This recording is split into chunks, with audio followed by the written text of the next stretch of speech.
Throw all your anxiety upon him because he cares about you. I am certain that there are people out there listening, or I guess I imagine there's people out there listening who are pulling out their DSM 6 or 7, wherever we are with that manual, and they're arguing with my definition of anxiety. But it's one that I've worked with my therapist on developing, and it's an understanding that anxiety is a set of feelings that we experience. Intuitions that we experience that tell us that something is wrong, something is concerning, that we don't necessarily have proof of, and so we feel anxious. It's our fight or flight response malfunctioning, more or less. It tells us that, to use kind of the caveman terms, it tells us that there's a saber-toothed tiger outside the den when it's really just rustling leaves.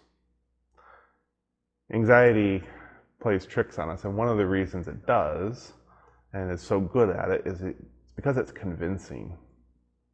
It's convincing that we have something to be concerned about, when in reality we have no evidence for that concern. Anxiety can be crippling. It can be something that can take hold of us in a way that is overwhelming. And yet there are tools and tricks and practices we can do to help overcome anxiety, and to name anxiety and notice it, and move beyond it, leave it behind, not let it hold us in the captivity that so often it can. So I love that here we have this named. Throw your anxiety on him, on Jesus, because he cares about you. Whatever it is that is holding you down, whatever that fear is that's holding you back, that's keeping you captive, that's a crippling fear,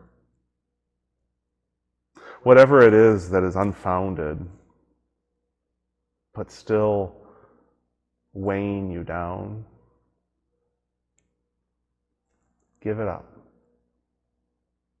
Give it to God. Why?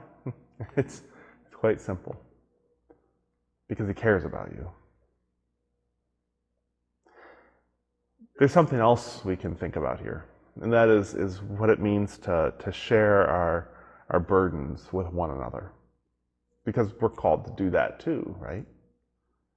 And I always like this image of the burdens that I have sometimes can weigh a lot. And let's imagine that they actually had actual weight to them. Let's say that today the burdens I'm carrying around weigh 150 pounds. I'm afraid that if I share that burden with anybody else, that's going to be too much for them. It's already too much for me. It's going to be too much for anybody else, so I don't burden anybody else with that. But here's the thing.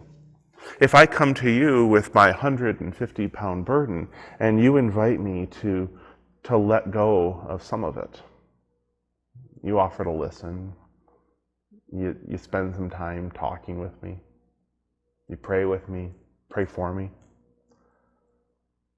It's an invitation to me not to give up the 150 pounds, but maybe to give up 10. And as soon as I give you 10 pounds, though my weight is not gone, my burden is not lifted entirely, certainly it feels a little bit better, and that 10 pounds you're holding isn't weighing you down at all. Sometimes we get afraid to share the burdens that we face, the anxieties we face, the struggles we face with others, because we're afraid we're going to burden them just as much. The reality is we won't. And so we surround ourselves with others. And we remind ourselves that we have a God who invites us to let it go, to hand it over. And we have those on whom we can lean, who will hold 10 pounds for us. Why? Because when our hands are empty, we'll hold 10 for them. We do this together because we have a God who calls us together and models for us what it means to care for one another. Why? Because Jesus cared for us first. Amen.